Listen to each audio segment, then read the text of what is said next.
After the premiere of Reservoir Dogs, Quentin spent 6 months in Amsterdam. The first few months he did what everyone does in Amsterdam. Later, Roger Avary joined him, and they started work on the screenplay that would later become Pulp Fiction.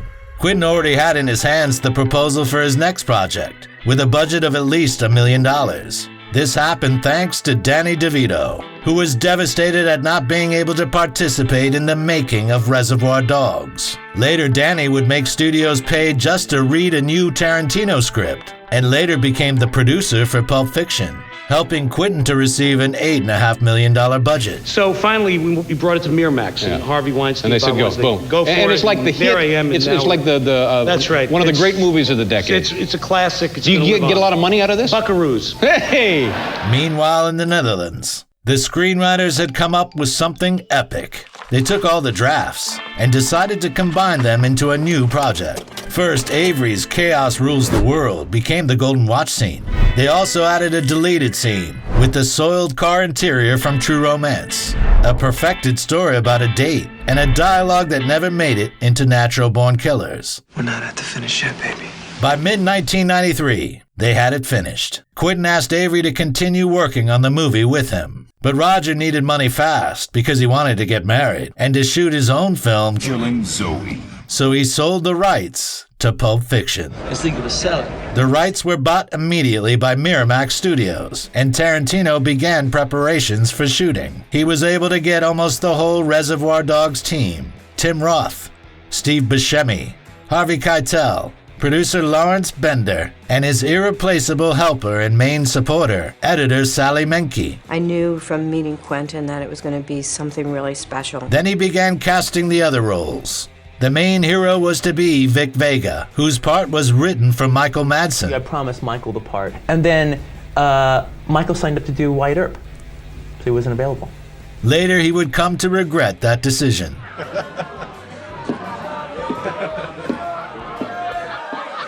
I wasn't screwed up about it because I was like, well, okay, that's no problem because I have this other way to go right over here. The character was turned into Vic's brother, Vincent, and producer Lawrence Bender was planning on inviting Daniel Day-Lewis to play the part. But Quentin had an idea, which caused everyone to think him bat crazy.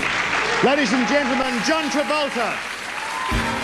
Yes, now it's difficult to imagine anyone else playing Vincent Vega. But by 1993, no one was taking John Travolta seriously anymore.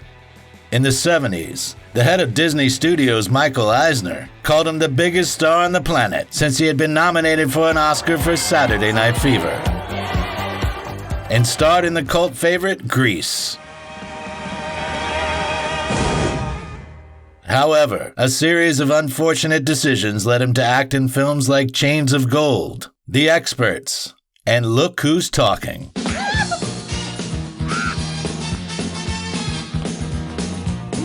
As much as I like John Travolta, I couldn't bring myself to watch some fucking talking baby movie. Oh! Who was that? People had stopped taking Travolta seriously, but Tarantino saw genius in him. In one of his favorite films, Blowout, by Brian De Palma, Travolta put on what Quentin would call one of the best acting performances in the history of cinema. Blowout, the Brian De Palma film, which is one of my 3 favorite films of all time. His performance in that is great. And then you thought this guy's much better than the roles he's getting. Oh yeah. People just have bad memories, and I just haven't seen him used in a movie the way I thought he should be used. From their first meeting, it was clear fate brought them together. When he stepped into Tarantino's cluttered apartment, Travolta, who owned a 20-bedroom mansion in Maine, apartments in Florida, and 3 personal jets, was shocked. Quentin was living at the same apartment that John had rented when he first arrived in Los Angeles in 1974. Nobody knows it right from the start. I gave you my heart. Whoa. After Tarantino spent several hours quoting lines from Travolta's movies, played Grease the board game with him. And the two of you, grown adults, are seated on his floor playing these games and you're singing. I guess it was kind of a fantasy for him. Yeah. My goodness. And showed him the complete collection of his films. John accepted the offer to play Vincent Vega. All right, it was a miracle. Can Can we go now? To Tarantino's surprise, the decision to cast Travolta was not met with universal applause. It even became the reason why the heads of Miramax started to doubt their investment in the project. Even Lawrence Bender was unsure in the beginning. You can get anybody in the world. Why do you want John Travolta? I thought that he was going to probably have a lot of trouble getting me cast in it. As earnest as he was in wanting me to do it, there's a lot more kind of hot actors or contemporary actors that would fill the bill easier than I would. And I thought he had far more to lose than I did, frankly, at the time. In theory, I had my shot at, a 20-year shot at things, and that's a pretty good run and all that, and I'm on my way. But for Quentin, his second movie out, fourth movie he had written, I felt he had a lot more to lose by putting me in the equation. But Tarantino didn't budge. It was Travolta, or no one. And he even told the producers that he wouldn't make the film if John wasn't in it. Don't be looking at me like that, all right? I can feel your look. Once again, under pressure from Quentin, the producers and the studio backed off. Later, thanks to Keitel, the cast was joined by his neighbor, Bruce Willis. Turns out he was a fan of Reservoir Dogs and could quote any line from it. Bullshit. He goes like, if I had read Reservoir Dogs, I would have been in Reservoir Dogs. I would have agreed to do it. Though Quentin had initially hoped to get Sylvester Stallone to play Butch, he was so impressed with Willis's enthusiasm that he chose him, giving yet another actor's career a second wind. So, Mr. Willis, let me ask you a question here. Is this the finest moment of your acting career, or what? This is the pinnacle. From here on in, it slides down the backside. It's a really well-told story, and his execution of the telling of that story, lived up to it. But it's just a really cool story, and the best script that I've read in 10 years.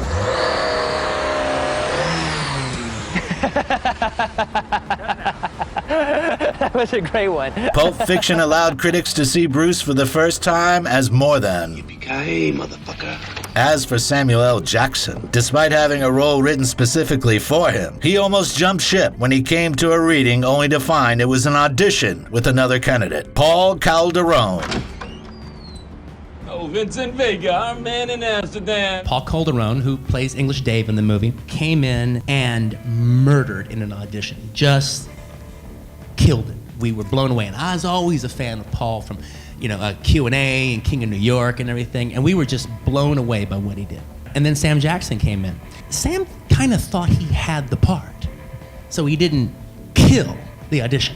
So I go, okay, well, that's it. Okay, Paul gets the part. And then Harvey Weinstein's like, whoa, wait a minute. And the thing is, I wasn't like trying to not do that. I know Sam would be fantastic. It was an embarrassment of riches. What we were going to do is this. We were going to erase the first two auditions. We were going to bring them in on Sunday. And Paul would do his thing. He'd split. Sam would come in here as long as we wanted him. He'd do his thing. He'd split. And then we would literally decide. And Paul came in there. And Paul was terrific. He killed. And then Sam Jackson came in. And Sam not only killed, it was like we were sitting in the theater watching the end of the movie. And that was like, okay, I guess Sam got it. Yeah, that's probably a good idea. Hey, man, you the man. No. Hey, thank you. No, thank you. No, you the man. No, you the man. All right. We the man. We the man. His skill amazed the director so much that Tarantino cast him in almost all of his films and never made him audition again. That's all you had to say. As for those who didn't make it into the film, it's worth mentioning that Ellen DeGeneres auditioned for the role, which was eventually played by Rosanna Arquette. With all the shit in her face. No, that's Jody. That's my wife. Finally, on the 20th of September, 1993, he began shooting Pulp Fiction.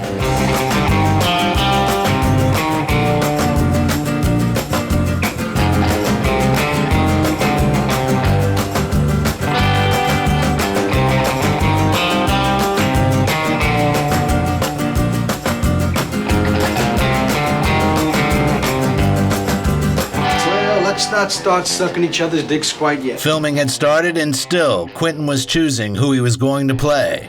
Though he saw himself as Lance the drug dealer, he decided on playing the anxious Jimmy. Don't fucking Jimmy me, Jules!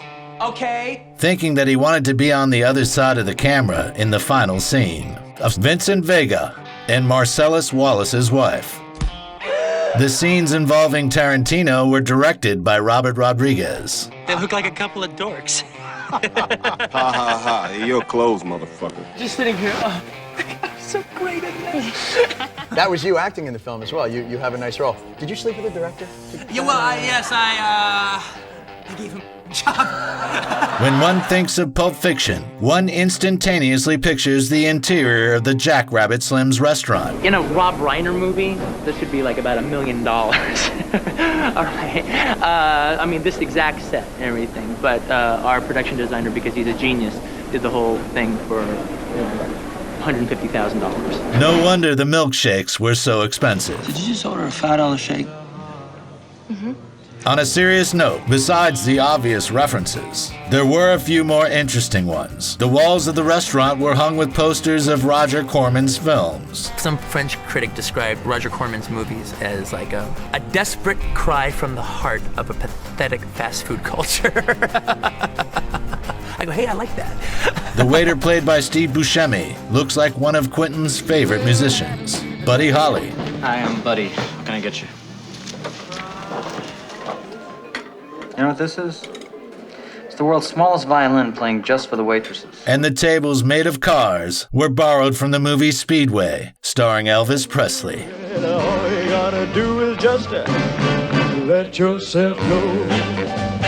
By the way, the same building that was home to Jackrabbit Slim's also housed Butch's hotel room, the room which Vincent and Jules enter, and the basement of the Mason-Dixie pawn shop. It was from the parking lot of this very building, during filming, that Quentin's car was stolen, the same car which Vincent drives in the movie. 20 years later, a policeman found it accidentally when he stopped two teens who were stealing it from its new owner, who had no idea that he had spent the last 15 years riding around in Quentin Tarantino's car. You know who Quentin Tarantino is? Nope. Had no clue who he was. He goes, you ever see the movie Pulp Fiction? Nope. What's more chicken shit than fucking with a man's automobile? I mean, don't fuck with another man's vehicle. You don't do it. It's just against the rules. In Pulp Fiction, Quentin included more references than in any other of his works. Vince and Mia's dance was a reference to 8.5. Butch and Marcel's meeting, Psycho. And the glowing case was from Kiss Me Deadly. As for the dialogues, half of the movie was references to other films. You want that gun, don't you, Zed? Go ahead and pick it up. You want that gun? Pick it up. I wish you would. I'll strip you naked and go to work on you with a pair of pliers and a blowtorch. With a pair of pliers and a blowtorch. And I just stood there and I went, ah! And then, and she came back like that. You're also a natural character. I've been telling her that. You know, I got natural character. Because you are a character doesn't mean that you have character. Peter, I'm worried about that gun going off. You know, by accident, if we hit a few bumps. Probably, you went over a bump or something. Hey, the car ain't hit no motherfucking bump. The most important of which was Jules' sermon, which practically copied Karate Kiba. And I will strike down upon thee with great vengeance and furious anger, who poison and destroy my brothers. Considering the result of the premiere, which occurred at Cannes in May of 1994, it's hard to believe that the film only cost $8.5 million. Hell, just Bruce Willis's paycheck for Die Hard 2 was bigger than the whole budget for Pulp Fiction. Yippee-ki-yay, motherfucker. A few days later, Quentin received the grand prize of the film festival. Pulp Fiction.